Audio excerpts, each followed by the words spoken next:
I'm going to try to do this in one take. Today we're going to talk about Colin Firth's first film. Does that work? Did I say it right? Yeah, it didn't Bachner me all that much. All right. Let's go.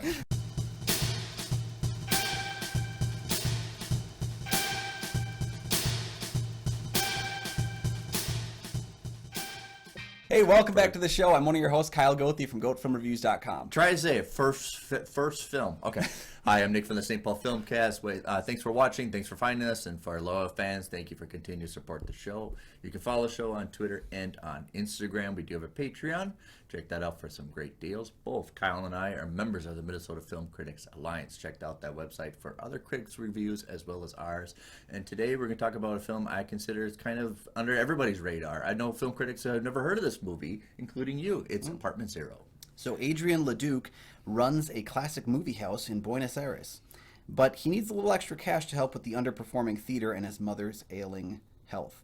He rents out a spare room to Jack Carney, an American who works for a nearby office. Things seem okay at the beginning, but Adrian starts to see clues connecting Jack to a string of political assassinations in the area. Okay, one of the things why people not familiar with this movie, it's very hard to find a copy. It took me years to buy a copy, and I actually just bought a used copy. It's right here. It's a copy that when it shows up to you, you're like, somebody made this. Yeah. But I have one of the reasons why I think it's lost on everybody's radar is, I just want to start the conversation right now. I don't know if I can insert it into any genre. I think it's genreless. If you look on Letterboxd, I saw drama, thriller, and horror. And I don't know. Drama is the closest thing because drama is kind of a catch-all. You know, it's drama or it's that's comedy the huge or tragedy. umbrella. You know, yeah. There's not a ton of thrills to it because it's kind of a somber, slow piece, and there's definitely no horror except for like the finale of the film. Like you get to the third act. Yeah, and I'm talking the last like 2 minutes. And it's not even like all that horrific as much as like I can see those elements of like what you're playing with genre there. It's a tough movie to place. Right, yeah. And I think that's a hard time because I think in the video store we put in the horror section and people maybe rent it and get upset because it's like, that's not a horror I'm expecting because we're expecting 90s and 80s horror. This came out in 1989. It's an Argentinian film, filmed in Argentina in the British Alliance. I think both companies from Britain and Argentina got together to make this film. Mm-hmm. The director is Martin Donovan. Be careful. There's two Martin Donovans. There's one Martin Donovan that was in Tenet. Yeah, see, I was thinking that guy directed this movie. I had to check it really quick. So I was like, did he actually make movies? Like, he actually did. That other Martin Donovan has directed other films too, which gets it a little bit complicated. The Martin Donovan we're talking about was born Carlos Enrique. How do you say that? Varela Yarapaleta Romeos. So that's the one we're referring to. This is the one to direct. He also wrote the screenplay for Death Becomes Her and Loving Couples. That's kind of a parody, early 1980s. So another person that wrote the script. Another person that wrote the script is your very famous David Koepp. David Koepp, yeah. David Koepp is one of those guys where it's like he has these high highs. You know, he has Jurassic Park, which he co-wrote with Michael Crichton, of course. Yeah. I really liked his Stephen King adaptation, Secret Window. I think it is a fantastic little tout thriller. Yeah. But then he's also done The Lost World Jurassic Park, which I think was a complete misfire of that book. Crystal Skull, which was again like, I think it's a fine Indiana Jones movie, but it's like nowhere near the level of the other ones. Does that make sense? Yes. So like Koepp has done like these greats and these not so greats. Where does Apartment Zero land for me? Kind of toward the not so greats, and that's just because I didn't feel like there was any motivational drive to any narrative. There is a plot going on. There's no central trajectory to Colin Firth's character. Yeah, and I felt like the mystery, it's kind of like when you said that certain noirs almost forget that they have a mystery. You know, like because they're so embroiled with the characters. I felt that in this drama, thriller, horror, whatever it is, movie, was that it's almost like the characters forgot that there was a storyline. And the interpersonal relationships, the discussions, I can see how a movie hound would like bits of the movie. I want to play that game now. But it's missing driving force. So, yeah, one of the criticisms Scott was referring to is what I kind of appreciate about Colin Firth's character is he runs an apartment. He's a landlord, but he just does it because his mother is unavailable. She's in a psychiatric ward. I'm just explaining because a lot of people haven't seen the movie. In the meantime, he wants to run the cinema that's not doing very well because it's an old-fashioned cinema that plays old-fashioned movies. He's kind of using that as his personality that he adores cinema. Yeah. And so he is kind of aimless. He's almost very empty. He's looking for somebody to kind of fill in a personality for him. He's very cold. He's very cold to the tenants. Look, he doesn't want. Don't deal with him.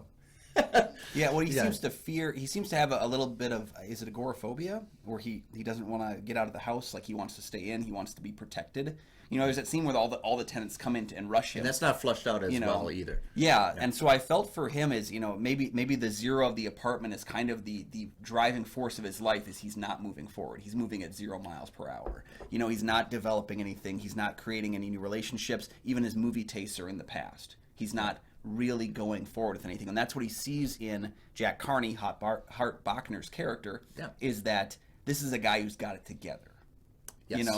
And so there's that question, like, is the attraction he feels to him a mental one, an emotional one, a physical one? Like, there's something driving him towards Jack because he wants to be like Jack. So, yeah, the core of the movie is Colin Firth's character and Hart Bachner's character, who takes up residence sharing the apartment that Colin Firth has. He has extra space upstairs. Mm-hmm. And I think they're referring to as apartment zeros. Both they're empty characters. They're empty beneath. They almost have no soul to them. Mm-hmm. And I think for Colin Firth, he sees as somebody has a personality. He's trying to like that person and trying to eventually becomes that person. It's almost like he finds a template of what he can be with being a nobody, really. Mm-hmm. An empty shell, almost. We talked about, like, with the Joker in the beginning of the movie. The Joker, he regards himself as a nobody and takes on something outside, a personality outside, and exaggerates it. So, the reason why I like this film is I feel this film. I like the texture of it, the aesthetics. I think if you love movies, if you haven't seen this movie, you've loved movies, you'd probably be interested in to see this movie. Just be careful. It's not a horror movie. It's not really a drama, and it is slow. Yeah. I wish there was a driving force to it, because there's interesting. All of the film is full of ideas that are just not plucked at. And, like, we see the centralized idea of the double, something that's very, like, David Lynchian in a way, like that every person is a parallel to who they are, even just I think David Lynch is very familiar with this movie. But I feel like Jack looking at, like, the woman who's talking to him instead of her husband, the way that... So there's another person who lives in an apartment, and then they were... Yeah. The two sisters, the McKinneys that live next to each other, are doubles. The way that Adrian looks at Jack as like a person he wants to become, a person that he wishes he was. There's a lot of that parallel ideas, but none of it is ever pulled past the initial idea of that. It feels like this guy, like David Koepp and Martin Donovan, found a bunch of notes that David Lynch put into a first draft and then abandoned. And they were like, we can do this. It's missing that central Lynchian element to it that plays with the doubles or the doppelgangers, because it's purely just an idea of it, Pretty much, that's interesting, because this preludes everything David Fincher.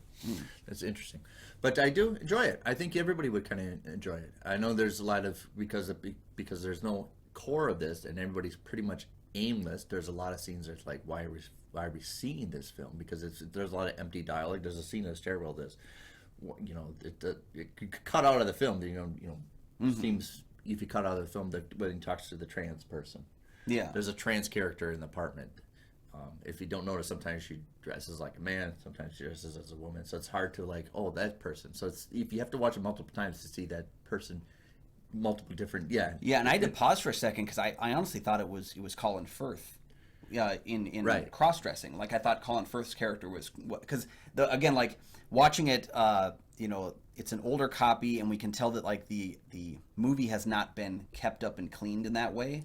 For our DVD presentation, it's never been on Blu-ray, it's never been on 4K. It's had a very limited run on DVD, so the negative has not been kept up very well. So there's a couple moments where I was, like, in the darkness. I had to pause, and I had to check and make sure, and it's not Colin Firth.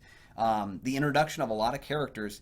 And I just, they're kind of archetype characters that play as towards each other. I like that there was ideas of, like, homoeroticism. They dance around it in the film, but again, it's that idea that's not plucked. It's there, and we want to grasp at it. And it's there where I think Hart Bachner's doing the heavy lifting and really one of the best performances of his career, because he's always kind of the guy who's the secondary small character. He's iconic for Die Hard, but he's not really in that movie at all. Very long. Yeah. No, very long. And he's wearing a beard. He's in Die Hard, and he's wearing a beard in this movie. Yeah, it's like, that's the same guy almost. Yeah, so Hart Bachner, like, that's all of his movies pretty much, except for maybe, like, like Terror Train. He's got a slightly larger character, but he's still not, like, up in the main. No. And it's like... This is more like a Hart. Yeah, his showcase here is he steals every scene, and I wish that he had I wish he had an agent trajectory of like being able to be more in like top tier films, because I've really been a fan of his for a lot of years. You know, to the point where even when he showed up in the Carrie remake, I was like, oh, maybe he'll have a bigger role, and it's like one scene uncredited. Okay, gone. Like it does happen to him. Yeah. Right. Yeah. So I think what they're trying to establish in this film is the central characters, Colin Firth and Hart, really don't have anything beneath them. They're empty shells, and you have a lot of cliches almost living in the apartment, and how you can. That's tough to write without being really unattainable or boring. Yeah. But a lot of what they do is a lot of full sets. I do like the set. I do like the aesthetic of it. The production design is fine because they are fully realized sets. They feel lived in. But the apartment's old-fashioned. The theater's old-fashioned. It's almost like they're trying to retain something. Even the characters are old-fashioned, cliched old-fashioned. It's almost like they're trying to retain something from the 40s, and they're living in the 80s. Yeah. But, you know, when you say something like these guys are empty shell characters, the reason why that frustrates me in this film is that if there's an empty shell, I'm more interested in the animal that came out of it. You know, I want to see these characters have, like, the scenes don't feel like they have substance. They don't feel like they move the plot or the characters. Very slow. You know, but I don't even know if it's, like, some of it's kind of standstill, and then some of it's slow. Like, there is a progression of we want to figure out if this is the assassin. That is our main plot of the film. 5 of the scenes, I feel like, had a driving force of that main plot. And the rest of them, I wasn't sure what we were supposed to learn or glean from this scene, because they were empty shells who weren't evolving either. You know, Colin Firth's maybe the most evolutionary character in the film. Right. Because his obsession, you know, with Jack is what's driving his molding force. And we know that he's already obsessed because he's obsessed with movies. Every picture has family pictures on in his room. He has the family portraits take over, like Montgomery Clift is in there, James Dean, and so he's almost adorned to old-fashioned movies as his obsession, and he takes another trajectory for a different obsession, which has become Jack. Yeah.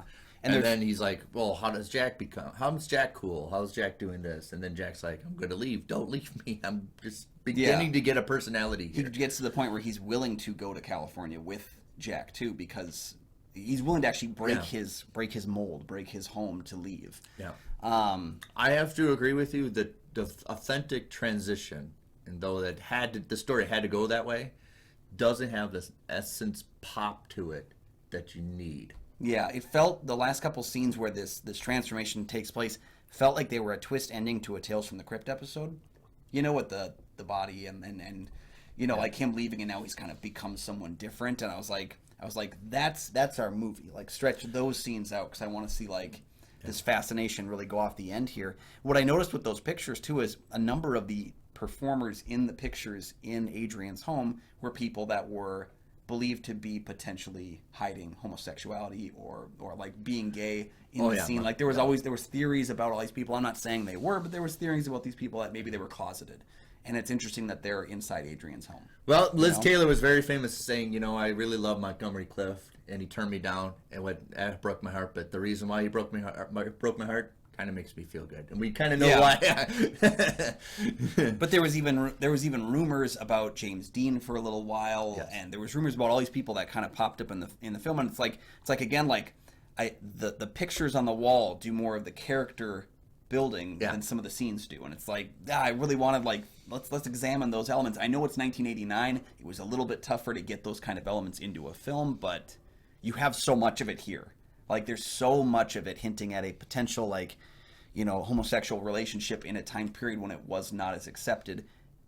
Just go for it then. Like, you're already there. I don't think I think you have to dance around it, especially even in 1988, you had to dance around it. I think if you do a remake of it, you can definitely present it a little bit more. But we always talk about writing. Characters need to look for their authentic selves. Colin Firth is kind of looking for it, authentic self, and see somebody that he wants to identify with. He wants to see, okay, this is how you be cool. I want to be cool like you. But yeah, once it's into full transition, it just doesn't have the pop, and I think the music doesn't do it justice. I think the music, there's a slow jazz to this music. I think you need something that has a little more, you know, Bernstein, you know, a little more boom boom. You know, that's true, because Ilya Smiril is what I believe I found out online. Ilya Smiril did the music for it. I did not care for the score. It's interesting the kind of films that Ilya's worked on. He's worked on films like Ronin, or like the Piranha sequel. So he's got these more bombastic kind of scores. It's interesting to note that this one is, it's kind of, like jazzy, but kind of elevator jazz, where it's not meant to really stand out in the film, like and skipping maybe down it would the be street. driving the narrative if you pushed it up a little bit, just accentuated the music. It's almost like this music sounds almost like an empty recreational exercise. You're just doing it to do it. Yeah. Where if you had something like a little more foreboding, like what they do for Harvey Dent in Yeah. Dark Knight with this swelling music, like something is about ready to pop out of this character, and then when it happens, we're like, oh, that happens. But you don't get that. You don't get this foreboding in the music, where I think that's what you need to really sell the dark side of it. And I think that would give aim to an aimless narrative, because the music would be telling us how to feel then.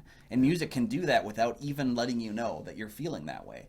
And that's where the score feels like it's missing a key element that could really push the narrative forward, because we have these scenes that they're there, but if we get kind of a little bit of soundtrack to be like, oh, this is nervous, like this is, like giving us all these other things, we don't spend enough time in their heads to get that the score could help with it. Yeah, and I would think overall it's fantastic structure of making movies. The camera work, I think, has worked. The aesthetic works. You need to develop characters a little more. You need the pop, and then I think you need to sit down and work with editing about music, because you have, like we talked with his mom. There's great. You put the camera enters the film like we're entering the conversation, and then when his mom has a schizophrenic fit, the camera's like, oh, that's. Okay, we're done. And you feel that as a person witnessing, like, okay, I'm done seeing this anymore. Yeah. But you almost like you're participating into it, which Marty says he does that all the time with camera work. But yeah, I like the craftsmanship of the tech work, but just the music doesn't take over. Yeah, and it's hard to criticize the editing a lot if I don't feel that the screenplay was strong enough for the editor to do anything with. Because, you got Conrad Gonzalez, who did, like, The Sopranos, did, like, 20, 25 episodes of The Sopranos editing, which is a much tougher job, because even though The Sopranos was on HBO, you still have to fit to that, like, hour mark. When you got still gotta 25 get pretty takes, close. and then, yeah. Whereas this one, you could be a little bit freer about runtime and that kind of thing. But Gonzalez, if he's still working with a screenplay that feels like it's not driving forward, it's tough to put that together. I've worked with editors that have worked with, like, terrible footage, and I've worked with editors that have worked with great footage. And the movies can come out the exact same depending on how the editor is able to turn it. Yeah. It's the toughest job in a film, but I feel like at the same time, we might look at the editing as poor when I just don't feel that the screenplay gives the editor anything to work with. And I don't feel like Colin Firth or Hart characters are psychopaths, are real authentic psychopaths. Matt Damon's character, talented Mr. Irvington, he's a complete psychopath. I get he's excited, even though we complained about that, but you understand that he has nothing underneath the surface to him, nothing at all. His is from the very first frame of the film. We are to send ourselves that Ripley has a problem, even if we don't know the true nature of that problem. Whereas Firth feels like he's kind of alone, closeted in his own world. Bachner does give moments throughout the first half of the film of, like, genuine concern. Like, as a viewer, how am I supposed to feel about this guy? And it's also, I do think that the mystery has an opportunity to either, like, the way it's going, it could either be one way or the other way, and I still think it would have been a good mystery. But it's almost like, again, we get to the answer, and it doesn't feel like it's finite enough. Bachner gives moments of it, but I don't think he's given any actual scenes to prove it until the moment when we're supposed to find out, So I'd say very sound, technically made film, but you have to sit on what if you're going to be genreless, you have to understand that you have to aim for something. It's a little more darker and foreboding than I think it needs to be a little more darker than it is. I think that's trying to make it almost a soap opera, but psychopath killers. Yeah. Where if you go a little bit foreboding, I think you have to do that. You have to get a little more darker to your characters, and you can't stop writing safe. Yeah. Yeah. I think there's just, okay, these guys could probably be in a homosexual relationship, then show it. Yeah. Or at least give us a little bit more direction as to, if we can't show it because of the time period it was made, if we can't, like, really push the envelope in that way, but there's you so many can ways do things that will tell us still. Yeah. There's so many times in films in the 60s, 70s, 80s, even before then even, when it felt very much on the nose that, like, oh, I know what this is. Okay, we just couldn't have it in the time period. Okay, deal with it. This is a movie that in the 80s you could still get pretty close to it. Yeah. and they don't skirt it enough. They don't give us a direction, and I'm not sure if it was. That's the problem. I don't know if it was intentional or not. But I think the whole intentional is every character in this movie is suppressing who they really are, and I think that's the whole goal of the movie. Until finally one of them's a psychopath, and I want to be a psychopath, a killer. I could believe that because of the scene when all the tenants break in, because they were all suppressed as to just wondering, discussing, staying in their places. The society that Firth's character has put under that apartment is that everyone stays in their home, and every time that they get together, it's like they start to come alive a little bit more. So the scene when they break into the apartment and grab Firth and drag him out, I'm like, okay, now we're going somewhere. It's just too little, too late at that point for me. It just didn't grab me at that point because I was curious, just like, now we're going somewhere. Because it doesn't really seem like an ensemble piece. If you do an ensemble piece, you want to have some slice of introductory of how each character is suppressing who they authentically are in some way, and then presented that everybody, the whole theme of it is you're not suppressing yourself, and maybe you should be if you're a killer. Yeah, maybe you should suppress that, but instead of embracing that. But I don't think that's what they're trying to say for Colin Firth. I think Colin Firth's character is supposed to be an empty shell that finds somebody that he can mimic and take on and almost identify with and absorb his personality. Yeah, and if they're going to do that, one way to do that really well is to showcase when he's done it in the past. Like maybe give us, I don't know, a flashback, give us a story of when he arrived in Buenos Aires and he didn't know anything about movies, but he started working at the theater because he needed to pay his bills, and then he started taking on the personification of the theater owner until the theater owner died. Like, give us something where, like, so this is what he does, is he clings to people's personalities and flourishes in them. Because it's weird, like, when I go back to my hometown, I act like the 17-year-old kid I was when I left that town. You know, when I go back to Grand Forks, I act like the guy who was in his 20s in Grand Forks. Like, we take on the elements of what's around us. Give me more of that with Firth, because he's a great actor and he really could do it. So overall, I'm going to say it's a good film. It's not a bad film. It's not a great film. It's a good film. It's one of the hard things to critique is a good film and just leave it as it's good. Because a good film, there's certain things you can tweak to make it great. There's certain things that would make it even more worse. But I'm saying overall, it's a good film. I think film cinephiles and film addicts will love to probably appreciate this film. It's Colin Firth's first film. He's a baby in it, and I think you enjoy it. See, and I liked the movie stuff. I liked the movie references. I was playing the game that was being played, and I liked that. Yeah, they reference Apocalypse Now in the movie. When it happened too, like, and when they mentioned the conversation, I guessed that in the middle of the movie. So like, I played the game. I had fun with that. Overall, I found the film to be ultimately disappointing, just because there was promise. There was so much promise. I love Hart Bochner. I just realized he directed High School High. I love Colin Firth. I think Colin Firth right now in his career, like in 2022, is doing some of the best work of his career. I don't think he's given a musical instrument to play back in this movie, and I think there's just missed opportunities to the whole thing. Key to when you're writing, you have to find where your character's exaggeration is. If you don't have an exaggeration to your character, Colin Firth is supposed to not to. He's supposed to blend into the environment, but you have to have some kind of exaggeration. Yeah, it can't just be his accent. Yeah. So there you go. So yeah, and you have to have a good pop at the ending and work on your music. So overall, good movie. Just a few steps up there could have been great. Yeah, I think that's why I could see that too. Yeah, and that's why it's hard to find. That's the thing, is I do think this movie has elements that could have made it work better. It's just when you start off from the beginning with something like a script that doesn't move forward, anything else you add to it will suffer. It will suffer. And so I think tightening up that screenplay, giving us a better mystery with more layers, drive it forward. Yeah, because this is selling a horror movie and it's not. Yeah, I know. All the posters for this movie are very horror-esque. Yeah. All right. Well, have you checked into Apartment Zero? Let us know down in the comments section below what your thoughts are on this film. And tell us your journey on finding it. I know Nick was looking for a long time for this copy, and when he finally said, I've got it, I'm bringing it over, I don't know why you put it in the horror section at the video store, but I'm not the store manager and not going to fight her when I was working there, but we had it in the horror section. Fair enough. Yeah, let us know your thoughts on the film down below, and maybe which Colin Firth film we should cover next. The man's been making great movies for decades now of many different genres. Tell us your favorite Colin Firth performance down below. While you're down there, please like and subscribe. They don't cost you anything, but you can help support the channel and make sure you never miss new episodes of the show as they come out. We also have that Patreon, like Nick mentioned before. The link is down in the description. Tiers start as low as $1. There you get Picks with Kyle and Nick. You get early access to our episodes. You get our Road to De Palma show, the monthly series where we cover a different film in Brian De Palma's catalog. Those are Patreon exclusive episodes, and we look forward to seeing you guys over there. Thank you guys so much for joining us, and you can find all my film reviews over at GoFilmReviews.com. You can find my podcast, the St. Paul Filmcast, anywhere you find podcasts. And once again, thanks for watching. Yeah.